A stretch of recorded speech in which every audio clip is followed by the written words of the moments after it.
আসসালামু আলাইকুম ওয়া রাহমাতুল্লাহি ওয়া বারাকাতুহু। সম্মানিত দেশবাসী, আমি cancer specialist doctor SM. Sarwar. আপনারা বিশেষ করে জানেন যে এখন বর্তমানে অধিকাংশ ছেলেদের মেয়েদের কানের সমস্যা হয়ে থাকে। সেটা অনেক সময় আঘাতের কারণে হতে পারে। কান পরিষ্কার করার সময় অনেক সময় আঘাত পেয়ে যায়, অনেকে তাপপর থেকে আঘাত বা বাড়ি থেকে আঘাত পেতে পারে, অনেকের আছে যে আপনার পানি ঢুকে ইনফেকশন হয়ে যায়। এইভাবে বিভিন্ন লোক বছর পর বছর কানের সমস্যা ভুগছেন এবং স্থায়ী সমাধান পাচ্ছেন না।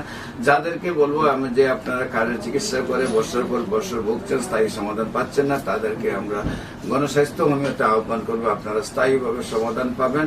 বিশেষ করে কানের যে কোনো প্রবলেমের জন্য আপনার স্থায়ী সমাধানের জন্য আপনারা গণস্বাস্থ্য হোমিওতে আসবেন। বিশেষ করে আমি রোগী দেখি 14 পুরানা পল্টন দারুস সালাম মার্কেট লিফটেড 6 শনি রবি সময়, এবং হবিগঞ্জের রোগী দেখি মঙ্গল বুধ বৃহস্পতি সকাল 10টা থেকে বিকাল 5টা পর্যন্ত। আপনাদের সবাইকে আমাদের অফিস ভিজিট করার জন্য আমন্ত্রণ জানিয়ে শেষ করছি। বিশেষ করে যোগাযোগের জন্য স্ক্রিনে দেওয়া নম্বরে যোগাযোগ করেন। আসসালামু আলাইকুম ওয়া রাহমাতুল্লাহি ওয়া বারাকাতুহু।